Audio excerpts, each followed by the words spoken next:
पूर्व में सरकार मातृशक्ति को उपहार। बीच बीच में चलते रहेंगे और आप उसे देखते रहेंगे। जो रिपोर्ट हम दिखाते हैं वो भी फिर कभी दिखा देंगे आपको। तो चलिए सीधे मैं ज़्यादा वक्त न लेते हुए मेहमानों की तरफ रुख करता हूं। जैसा आप जानते हैं कि मध्य प्रदेश के मुख्यमंत्री डॉक्टर मोहन यादव पूरी कोशिश कर रहे हैं कि मध्य प्रदेश निवेश को आकर्षित करे। आसान काम नहीं है। तो 56 से लेकर अब तक ये एक ऐसा क्षेत्र है जहां हमारी उपलब्धियां चमक दमक से दूर है। इसीलिए ना कांग्रेस बीजेपी को कोस सकती है, ना बीजेपी कांग्रेस को कह सकती है। चलिए सीधे चलते हैं मेहमानों की तरफ। स्टूडियो में मेरे साथ हैं डॉक्टर हितेश वाजपेयी, पूर्व अध्यक्ष हैं नागरिक आपूर्ति निगम के और सीनियर लीडर हैं और एक बहुत ही सेंसिबल लीडर हैं। और उनके काउंटर पार्ट हैं अभिनव बारोलिया जी, युवा नेता हैं और प्रवक्ता हैं कांग्रेस के, और वो भी एक संजीदा राजनेता हैं। और दोनों ही हमारे ये राजनेता जो युवा हैं आगे के अपने रास्ते भी मजबूती से तलाश कर बढ़ रहे हैं। और मनोज सैनी जिन्होंने कवर किया इस कैबिनेट को, जिसमें महत्वपूर्ण चीज़ें थीं क्योंकि रानी दुर्गावती जी से जुड़ाव और वहां जाकर उनकी स्मृति में उनको याद करते हुए इस कैबिनेट, और साथ ही बुंदेलखंड के विकास के लिए ये महत्वपूर्ण बात है कि बुंदेलखंड में पहले इन्वेस्टर्स मीट की बात होती है, फिर कैबिनेट की बात होती है, और ये बहुत ज़रूरी है। मनोज, पहला एक क्विक रिएक्शन आपका, किस तरह का मंजर आपने कैबिनेट की इस बैठक में देखा रानी दुर्गावती जी के स्मरण के साथ, क्या कहेंगे जी? देखिए, मुझे लगता है पूरा महिला सशक्तिकरण पर निर्भर थी सरकार की ये पूरी, चाहे अहिल्या देवी की बात करें, थोड़े दिन पहले मुख्यमंत्री इंदौर पहुंचे थे, या आज दुर्गावती का 500वां जयंती थी तो उसको लेकर यहाँ शामिल हुए। लेकिन सर जी, महत्वपूर्ण बात यह है कि जो कंसेप्ट लेकर, जो एक विचारधारा लेकर मुख्यमंत्री डॉक्टर मोहन यादव बढ़ रहे हैं वो बड़ी अच्छी नज़र आती है। आप जब तक ऐसे क्षेत्रों को नहीं चुनेंगे जो पिछड़े रहे हैं, जिन क्षेत्रों को आपने छूने का प्रयास नहीं किया है, या ऐसे स्थान जो पर्यटन को क्षेत्र में बढ़ावा देकर एक नई राह रफ्तार पकड़ सकते हैं, रोजगार के अवसर बढ़ा सकते हैं। थोड़े दिन पहले सागर में आपने देखा इन्वेस्टर समिट हुई और बहुत अलग तरह की समिट थी, उस क्षेत्र के लोगों को मौका मिला। उसी तरह का ये भी मसला था।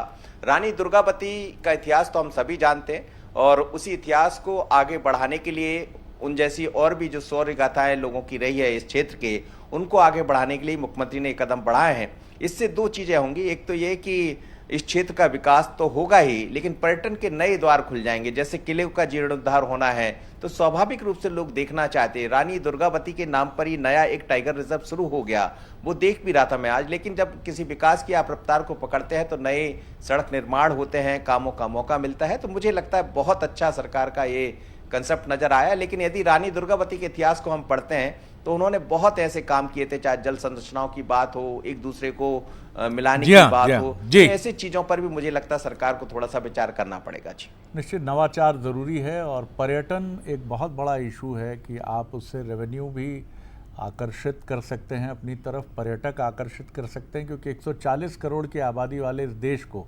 पर्यटकों के लिए भी कहीं इधर उधर देखने की ज़रूरत नहीं है। मैं सीधे अभिनव जी की एक क्विक रिएक्शन लेकर फिर बाकी मेहमानों की तरफ भी लौटूंगा। अभिनव जी, कैसे देखते हैं आप इस पूरे मसले को? एक अच्छी पहल तो है कि पिछड़े क्षेत्रों में जो मध्य प्रदेश के ऐसे रीजन हैं जहां डेवलपमेंट की बाट अभी हम जोह रहे हैं, बुंदेलखंड उनमें से एक है, वहां पहुंची है सरकार अपनी पूरी शक्ति के साथ जी। देखिए शरद जी, मुझे ऐसा लगता है कि 9 महीने हुए हैं सरकार को बने हुए, और हम पिछले 3-4 महीनों में कम से कम 4-5 बार कर्जा ले चुके हैं हजारों करोड़ रुपए का।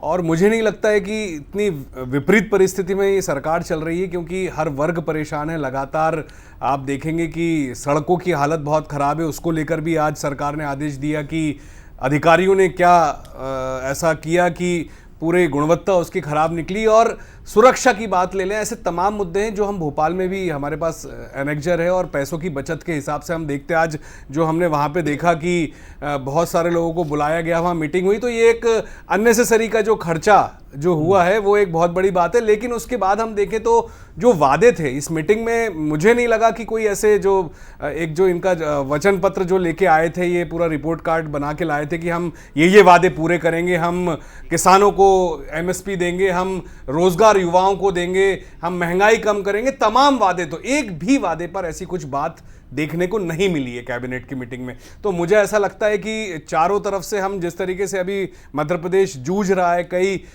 मतलब अंदर खाने भी इनके क्या चल रहा है वो भी किसी को समझ में नहीं आ रहा, लेकिन सुरक्षा ले लें, युवाओं को रोजगार ले लें, सड़कों की हालत ले लें, किसानों की समस्या ले लें, अतिथि शिक्षकों की पिटाई ले लें, ये तमाम ऐसे मुद्दे हैं जिन पर बात करना बहुत जरूरी है। पक्ष हो विपक्ष हो, कैबिनेट की मीटिंग हो, सभी जगह ऐसी बातें करना मुझे लगता है शरद जी बहुत जरूरी है। और इन बातों से कोई मुझे सरोकार नहीं दिखा। ठीक है, इवेंट करना और ये सब करना तो भाजपा की रीति नीति रही है, उस इवेंट से बाहर निकल के हमें जनता के बारे में सोचना भी बहुत जरूरी है। डॉक्टर हितेश वाजपेयी, विपक्ष कह रहा है कि इवेंट में ना तब्दील हो जाएं ये सारी चीज़ें, क्योंकि पहले भी इस तरह के आयोजन होते रहे हैं, जाती रही हैं सरकारें, बीजेपी की मैं बात करूं, लेकिन नतीजा रिजल्ट ओरिएंटेड होना चाहिए। कितना आप देखते हैं कि ये जो कोशिश है ये परिणाम मूलक होगी, रिजल्ट ओरिएंटेड होगी? जी देखिए शरद जी, मैं तो और इससे आगे बढ़ के बात करूंगा कि मैं आज के इस जो 15 मिनट का कार्यक्रम है आपका,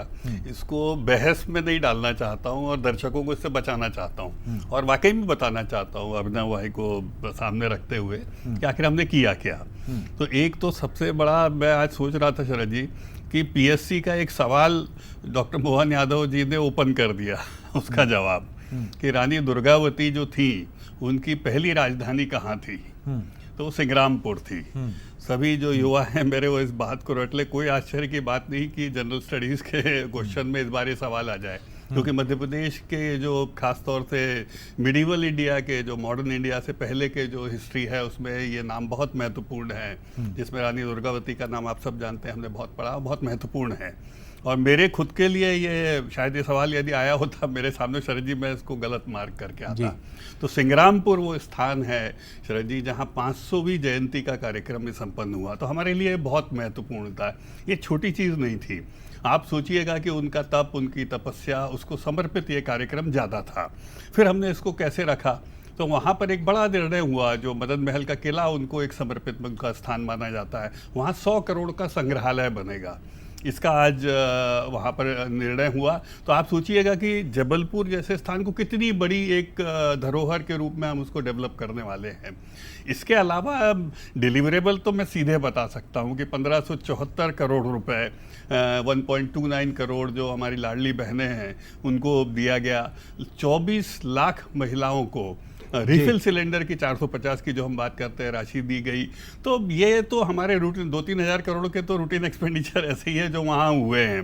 तो मैं नहीं समझता कि कैबिनेट ने, डॉक्टर मोहन यादव की कैबिनेट ने अपनी प्रशासनिक जिम्मेदारियों का न केवल वहाँ पर निर्वहन किया है, अपितु अपना जो एक राष्ट्रीय और प्रादेशिक दायित्व था उसका भी निर्वहन किया है, जिसमें दूसरा पल और आ रहा है शरद जी। शरद जी थोड़ा सा समय और लूंगा, वो है रानी अहिल्याबाई जी का जन्मोत्सव भी आ रहा है, और उसका भी निर्णय हुआ कि दशहरा के दिन वो दिन होता है, तो उस दिन पूरे प्रदेश में हर जिला स्थान पर शासकीय शस्त्रागारों में शस्त्र पूजन का कार्यक्रम होगा। शास्त्र पूजन तो हमने बहुत देखा है, लेकिन शासकीय स्तर पर शस्त्र पूजन, मुझे तो जिला स्तर पर यदि हो रहा है तो ये एक बहुत व्यापक और बड़ा कार्यक्रम है। इससे फोर्सेस में भी बहुत उत्साह है, और मुझे लगता है कि ये एक अनूठा कार्यक्रम है जो पहली बार हो रहा है। तो जहां एक और आपने लाडली लक्ष्मी जैसी योजनाओं को देखा शरद जी, जो देश में लाने वाले पहला राज्य मध्य प्रदेश है जी, माननीय शिवराज सिंह चौहान जी की, जो आज अमूमन हर प्रदेश में आपको दिखाई दे रही है। हरियाणा के चुनाव में सब में अब लोग राशि की बात करते हैं कि हम कितनी देंगे। तो देखिए साहब, हम डिलीवरेबल पर काम कर रहे हैं, एजेंडा सेट कर रहे हैं, पॉलिटिकल उस पर चल रहे हैं, और साथ साथ हमारे राष्ट्रीय गौरव की स्थापना कर रहे हैं। फिर आखिरी बार रिपीट कर रहा हूं कि जो ये स्थान है संग्रामपुर, ये रानी दुर्गावती जी का पहली राजधानी थी। याद करिएगा, पढ़िएगा 5 मिनट जरूर उनके तपस्या। ये महत्वपूर्ण बात है। अभिनव जी आप भी कुछ ले लीजिए, डॉक्टर वाजपेयी ने देखिए मैं इतना कहूँगा कि जी। मैंने संक्षेप में ही बहुत कम समय लेके अपनी बात रखी थी, लेकिन कहीं भी वो बात ना कैबिनेट में हुई, ना हितेश जी ने वो बात करी कि किसानों का क्या हुआ, किसान क्यों परेशान है, किसान सोयाबीन के लिए, एक मिनट हितेश जी आपके बीच में नहीं, मैं बता रहा हूँ सोयाबीन के लिए क्यों परेशान था किसान एमएसपी के लिए परेशान था, और लगातार युवा 0% रोजगार के लिए ब्याज पर परेशान हम था। जारी रखेंगे, हम ब्याज देंगे। बोल लेने 1 दीजिए लाख हमको। हेक्टेयर सुन लेते हैं उनको, फिर आप हितेश जी, आपके पास केवल इतना कहना मैं चाहता हूं समय कि बढ़ाने हमने की तरफ एजेंडा भी लिया विचार है। कर लूंगा। हाँ जी, बोलिए बोलिए। हितेश जी, आपके समय पे आपको बोलना था नहीं, अभिनव जी, नहीं, आप उसमें मत जाइए, आपके पास पूरा समय है अभिनव मैंने जी, अपनी बोलिए, बात आप रखी बोलिए। थी आप और बोलिए। आपको जवाब देना चाहिए था, लेकिन अब जब आप बोलिए, आप बोलिए। मैं तो बता सर, अरे आप मेरा बोलिए, इतना आप कहना बोलिए। है, आज ही मुख्यमंत्री जी ने सड़कों को लेके बोला, हाँ जी। पीडब्ल्यूडी पे आरोप हाँ जी, लगाए, जी, शरद जी जी। पीडब्ल्यूडी पे आरोप लगाए कि क्या करा अधिकारियों ने पूरे तरीके से सरकार को बेवकूफ बनाया है। पूरा साफ साफ दिख रहा है कि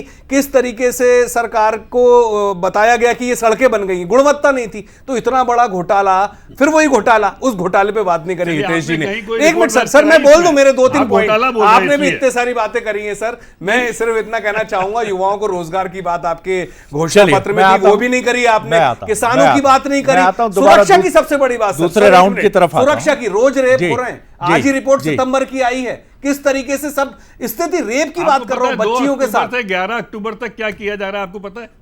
सर चलिए, हितेश जी, जवाब कैबिनेट तो में यही ये होते चर्चा ना, हो- जनता देख नहीं, रही है, नहीं युवा पता है, देख रहा है, मनोज जी, महिलाएं नहीं देख पता रही है, हैं नहीं आपको। पता है। हितेश जी, मनोज आप जी, काफी सीनियर हैं, मनोज जी, सब देख रहे हैं। जिसमें जी, बच्चियों चलिए को मनोज जी को सुन लेते हैं। मैं ये आपके साइबर मुद्दे भी सिक्योरिटी का उनको आपके मुद्दे भी शिक्षण दिया लेके जा चल रहा हूँ। सर, ये कांग्रेस कैबिनेट के निर्णय हैं। हाँ जी, मनोज जी, बता रहा हूं। पहले तो सिंग्रामपुर को जो डॉक्टर हितेश वाजपेयी ने जो बड़ी महत्वपूर्ण बात कही कि राजधानी है, और ये भी एक महत्वपूर्ण बात है, और इससे कहीं ना कहीं एक पॉलिटिकल मोटिव भी जुड़ता है। ट्राइबल का बीजेपी से कनेक्ट, चाहे वो रानी कमलापति का हो, या फिर दुर्गावती का हो, या फिर नारी शक्ति सशक्तिकरण, भी एक बीजेपी के इस एजेंडा की तरफ भी ये बात बढ़ती है कि आप, और उसमें कोई बुराई नहीं, पॉलिटिकल चीज़ें होती हैं तो पॉलिटिकल मोटिव को आप अलग नहीं कर सकते हैं। लेकिन जो सवाल विपक्ष खड़े कर रहा है अंदर खाने में, बाहर तो बहुत सारी चीज़ें, जब आपकी ब्रीफिंग होती है तो ये नहीं बताया जाता कि अंदर क्या क्या हुआ है, लेकिन क्या आपके पास ये चीज़ें, कुछ इनपुट्स हैं कि अंदर उन चैलेंजिंग इश्यूज़ पर भी बात हुई कि सड़कें कैसे बेहतर करनी है, फंड आपके सामने स्कैर्सिटी है क्योंकि आपकी कुछ वेल बीइंग की लाडली बहना जैसी योजनाएं हैं। इसके अलावा जो रिपोर्ट्स हैं कुछ जो बता रही हैं कि लोअर ब्यूरोक्रेसी पर आपको और ज़्यादा, आपको जब ये कहना पड़ता है कि भोपाल के सांसद आलोक शर्मा जब ये कहते हैं कि कितने भी प्रभावशाली लोग हों, किसी की भी ज़मीन हो, लेकिन कहीं भी कोई रास्ता, अगर वहाँ से कोई मार्ग है तो वो गुजरेगा। ये इशू है जिसकी चिंता डॉक्टर हितेश वाजपेयी भी करते रहे हैं कि सरकार की मंशा नीचे ठीक से उतरेगी नहीं तो मुश्किल पैदा होगी। जी बिल्कुल आप ठीक कह रहे हैं शरद जी, लेकिन इन बातों पर सरकार विचार तो कर रही है। आप देखिए, आप जब भोपाल से बाहर निकलते हैं तो अपने आप रास्ते खुलते हैं। ये बात सच है कि पहले भी सरकारें इस तरह की कैबिनेट की बैठक करती रही है, लेकिन एक तरफ आप उसी बुंदेलखंड में समिट करते हैं रोजगार के लिए, और दूसरी हफ्ते में आप एक ऐसा कार्यक्रम कर देते हैं जो रोजगार को जोड़ता है। देखिए, कब तक किसानों को लेकर, चूंकि मध्य प्रदेश तो वैसे भी किसान बाहुल्य क्षेत्र रहा है, तो आप उस लाइन पर तो बढ़ते चलिए, लेकिन यदि आप रोजगार के नए अवसर तलाशना चाहते हैं तो ऐसी चीजों को आपको समझना पड़ेगा। वो पुराने स्थल जैसे सिंग्रामपुर के बारे में लोग नहीं जानते थे, पर अब जानेंगे तो स्वाभाविक तौर पर वहां की सड़कें भी आपको बनाना पड़ेगी, विकास के कार्य भी करना पड़ेंगे। सिर्फ थोती बातों से काम नहीं होगा। मैंने वित्त मंत्री से जब पूछा आज कि पैसा कहां से आएगा, तो उन्होंने कहा पैसों का हमारे पास कोई कमी नहीं है। मैंने कहा आपकी सरकार ये कहती रही, लेकिन व्यवस्था क्या होगी? तो वो कह रहे थे महाकाल की तर्ज पर यदि हम इसका भी विकास करते हैं तो विकास का पैसा तो आएगा। आज एक नया रोड मैप तैयार हो गया महाकाल के भीतर। तो मुझे लगता है इसी विजन पर डॉक्टर मोहन यादव बढ़ रहे हैं, जो आने वाले दिनों में दिखाई देगा। निश्चित रूप से बड़ी चुनौतियां हैं, और आज महत्वपूर्ण ये भी था कि मुख्य सचिव बनने के बाद अनुराग जैन की ये पहली कैबिनेट बैठक थी, तो मुझे लगता है उनका भी एक तरह से जो चीजें वहां पे नजर आ रही थी, तो चीजें बदली है, लेकिन चुनौतियां बहुत सारी है। बजट का अभाव है, क्योंकि दूसरी जगह आज ही हम देख रहे हैं लाडली बहना या जिन चीजों का जिक्र कर रहे थे। बिल्कुल मनोज, की बात बिल्कुल नहीं बहुत करना कम चाहूंगा। वक्त है। मैं एक या क्विक रिएक्शन उस दोनों वक्त को राजनीतिक मेहमानों का लूंगा। डॉक्टर हितेश वाजपेयी, शस्त्र पूजा बहुत अच्छी बात है, परंपरा का हिस्सा है हमारी निश्चित तौर पर, और इसमें किसी को कोई आपत्ति नहीं है, लेकिन सरकार की हर योजना से और उसके हर कदम से लोग ये अपेक्षा करते हैं कि उनकी वेलबीइंग के लिए क्या कुछ हुआ जा रहा है, और ये मैं इसको अच्छी पहल मानता हूं। और आपको क्या लगता है कि अब 9 महीना एक बड़ा सिंबॉलिक पीरियड होता है, 9 महीने के बाद सृजन की बात होती है कि जी शरद जी, मैंने आपकी बातों को कहाँ नकारा। मैंने खुद बताया 1574 करोड़ रुपए आज रिलीज किए गए। मैंने खुद बताया 24 लाख महिलाओं को रिफिल सिलेंडर 450 रुपए पर प्रदान किया गया। तो मैं कहा मना कहाँ कर रहा हूँ इस चीज़ के लिए। तो भाई आप ये आप सुनना ही नहीं चाहते। अच्छा, एक लाइन यदि कांग्रेस भी बोल दे कि हाँ भाई देखिए रानी दुर्गावती जी का कांग्रेस भाजपा से कोई संबंध है क्या शरद जी? क्या रानी अहिल्याबाई जी का कोई दल से कोई संबंध है क्या? तो हम यदि गौरव को और विकास को दोनों को साथ में लेकर चलने जाते हैं, और मैंने मना नहीं किया 0% ब्याज पर आज ही निर्णय हुआ किसानों को रेट, मैं मना थोड़ा हूँ, कैबिनेट के पूरे हुए मैं पूरा नोट पढ़ देता हूँ आपको। तो ऐसा थोड़ा ना कि हमने ये सब नहीं किया और हम केवल ये बात कर रहे हैं। तो इसलिए ये आरोप गलत है। तो मुझे लगता है हमारी उम्मीद ये है कि आप हमारी आलोचना करिए प्रशासनिक मुद्दों पर मध्य प्रदेश के गौरव के जो विषय हैं उसको आप भी स्वीकार करिए और आगे बढ़िए। अभिनव जी, मेरा पॉइंटेड सवाल है, इसको तो आप अच्छा मानते हैं, सिंग्रामपुर बुंदेलखंड में जाना, बहुत अच्छी वहां बैठकर वहां के डेवलपमेंट के लिए बात करना। जी सर, हम 20-22 सालों से बहुत सुन रहे हैं बुंदेलखंड का डेवलपमेंट और सब जगह का डेवलपमेंट जो होना चाहिए वो सब सुन रहे हैं, ऐसा कुछ देखने को नहीं मिला। मैं बस हितेश जी की 2 ही बातें कर रहे हैं, सिलेंडर और लाडली बहना, बहुत अच्छी बात है, सब चल रहा है, लेकिन सुरक्षा की बात क्यों नहीं कर रहे हैं आप? आज स्थिति क्यों खराब है? किसानों की बात नहीं कर रहे हैं, युवाओं की बात नहीं कर रहे हैं, आप तो किसी की बात ही नहीं कर रहे हैं। मैं बार बार आपसे बोल रहा हूं, आपसे सुनना चाहता हूं। किसानों की बात की, सोयाबीन की बात करी, शक्ति उत्सव जो चल रहा है 2 अक्टूबर से 11 अक्टूबर का, उनको माशाल्लाह साइबर सिक्योरिटी सुनना ही नहीं चाहते भाई। तो मैं क्या करूं? ये सब क्यों नहीं? सर जी आपका प्रोटेक्शन चाहिए मुझे, मैं क्या करूं? नहीं, मुझे लगता है कि तमाम बातें हैं, और बातें इसलिए हैं कि कोई भी सरकार कभी इस इरादे से सत्ता में नहीं आती है कि उसे यहाँ लोगों की भलाई के लिए कुछ नहीं करना है, और सिर्फ उसको जो भी करना है वो खुद का भला करना है। हाँ, कई बार नीतियों की दिशा, डायरेक्शंस ठीक नहीं होते, और मुझे लगता है कि 9 महीने का समय पूरा हुआ है, जिसमें जून तक आप कह सकते हैं विधानसभा चुनाव है। और अभिनव जी इसको बखूबी समझते होंगे, क्योंकि कमलनाथ जी भी ये बात कहते रहे कि हमें काम करने का मौका कितना मिला, क्योंकि मध्य प्रदेश ऐसा राज्य है जहां विधानसभा के तत्काल 3 महीने बाद लोकसभा का चुनाव होता है। तो हाँ, इस सरकार का वास्तविक समय शुरू हो गया है अब, जब मूल्यांकन की एक गहरी प्रणाली कम से कम विपक्ष को तो तैयार रखनी है कि कितना डेवलपमेंट, कैसा डेवलपमेंट, कहाँ तक पहुँचा। और उससे महत्वपूर्ण बात यह है कि डॉक्टर हितेश वाजपेयी जैसे समीक्षक जो सरकार में रहते हुए सरकार के मीटर को, बहुत अपने डॉक्टर हैं चूंकि वो अपने स्टेथोस्कोप से उसको बराबर नापते रहते हैं, और जहां फीडबैक देना है वहां फीडबैक भी देते हैं, तो सरकार के शुभ चिंतक वो भी इसको बहुत अब क्लोजली वॉच करें, और जो आलोचक हैं विपक्ष और मीडिया की भी भूमिका रखिए, वो भी इसे बहुत करीब से देखें। लेकिन मध्य प्रदेश हम सबका है, जो भी अच्छा हो रहा है उसे सराहिए, और जहां बेहतर करने की जरूरत है उसे बेहतर करने के लिए सुझाव दीजिए या आलोचना का भी स्वागत है। आप तीनों मेहमानों का भी बहुत धन्यवाद।